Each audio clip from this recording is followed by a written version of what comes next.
Greetings, this is the Timeshare Traveler. Today is episode 179. Worldmark Club Wyndham New Year's resolutions. Okay, my overview. Talk about my favorite features I'm going to use in 2024. My New Year's resolution to visit more Club Wyndham sites. And then Vacasa, which is to me a hidden gem. Not many people know about it, but it's really, really amazing.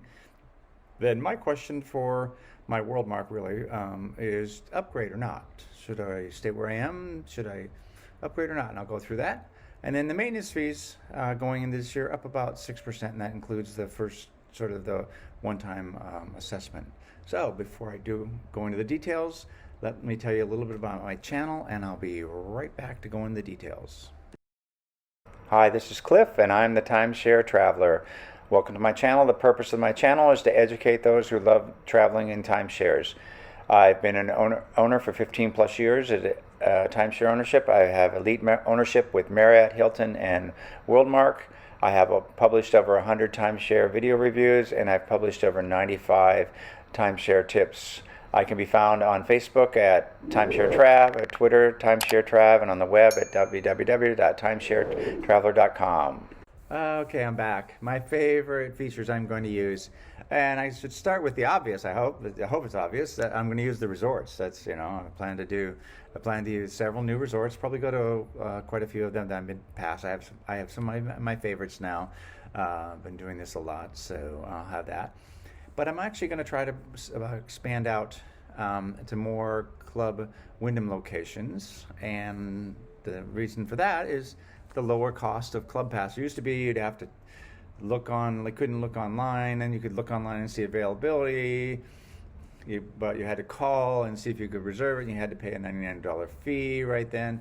Well, now you can look at availability and actually book it and pay the $49 fee. So it's dropped by $50. So that makes it so I can do more of it. And not only that, I can do with $99 I kind of felt like I had to do a week, but with $49 maybe I'll do 4 nights. So I can do 2 different locations. Maybe if I'm going to Florida, I want to spend a week in Florida, but I want to try out 2 different places just to see the differences. I'd be able to do that. So I'm planning to use a lot more Club Pass, and then I'm going to use Wyndham Rewards. I've done a lot of that, but I want to reiterate that to other people, that Wyndham Rewards are really good, in my opinion. I think it's underestimated, the value of the rewards. 15,000 points, and that's a 1-bedroom, 1 night in Hawaii or Vacasa or whatever that you can book, and it's free. So you can extend your timeshare usage if you use Wyndham Rewards. I'm thinking about even getting get second credit card, so I have one that the maintenance goes on, just so I can, then the other one I'll do the purchases with. Plus, if I get a second card, I probably can get a 45,000 point bonus, which is 3 nights. So just so you know, in Hawaii, that's roughly $400 a night. So that's a $1,200 increase. So those are my favorite features that I'm going to use. And as I mentioned, visit more Club Wyndham sites. I'm currently ending 2023, literally right now, at the Worldmark Scottsdale in a 1-bedroom. I'm visiting friends in Arizona, and visited most Worldmark sites on the West Coast. So I've done pretty much all of those. I have some favorites I want to go back to, and I've talked about that in a different video. But I'm going to visit more Club Pass locations, the Club Wyndhams, like I mentioned on the last slide. I want to try some more of the East Coast, so I'll be flying and maybe doing a week or week and a half. Do that because it's a pretty quick flight, and do that. And lower conversion costs mean shorter stays, and is cost effective. So I might actually do a driving trip on the East Coast and stop at 2 nights here, 3 nights there, and so forth. So I think that's a really good possibility that I might be doing. So again, New Year's resolutions. This is what I'm hoping to do next year. So I'm going to continue to talk about the next one, which is Vacasa. I call it the hidden gem.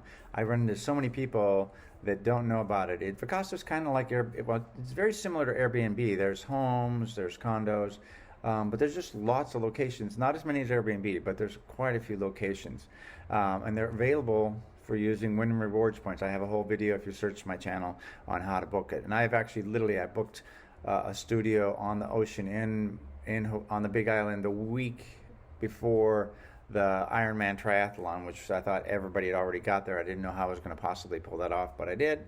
And I did it like 2 nights before I needed it. So there is availability, and you can make it. It isn't always that easy, but I got lucky, I think.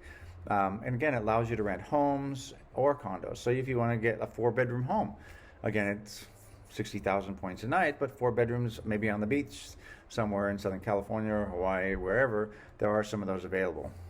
So I found it to be, again, it's similar to Airbnb. It's not as broad and far-ranging, but again, last-minute offerings. So that's a hidden gem, and it's another reason why I say that Wyndham Rewards points are worth a lot. Okay, the next question is upgrade or not. Worldmark's adding the Founders tier, similar to Club Wyndham.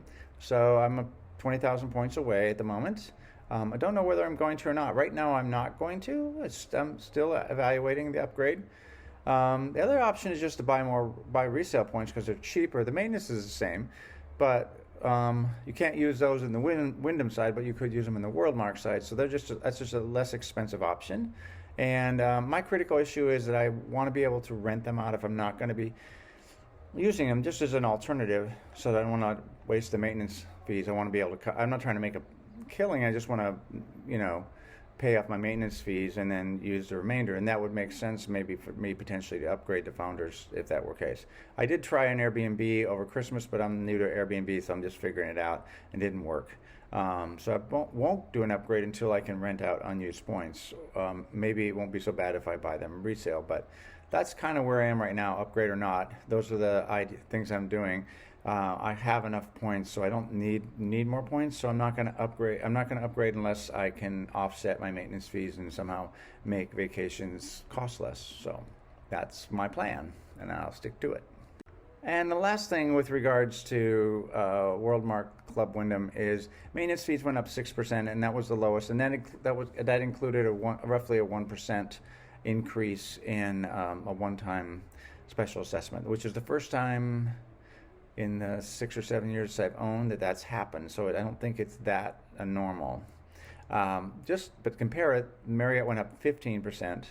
And Hilton went up 8%. So of the 3 that I own, this Worldmark was the most economical. In fact, Worldmark continues to be the most cost-effective timeshare. And again, these are peak seasons. Just to give you an example, I have a spreadsheet that tracks the cost per night, and I have it based on peak, off-peak, and then low season. So 3 different tiers. And I do rough estimates for the points because not all sites are the same.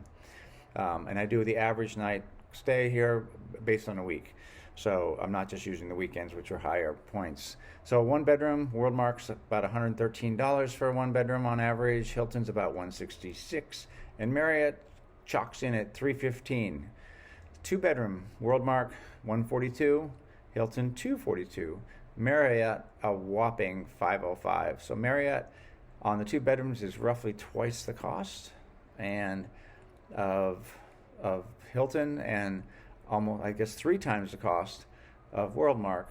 And on the 1 bedroom, the Marriott's roughly almost 3 times the 1 bedroom, and Hilton is roughly 50% more. So again, I tend to do Worldmark and Hilton for cost effectiveness, and I view the Hilton properties not that much different than the Marriott. Obviously, some of the newer Diamond International, that might not be the case. But in general, I find that Hilton is on par with Marriott in many locations, and Worldmark has got some great locations, just not typically. I see them similar to what the Diamond International from a quality perspective.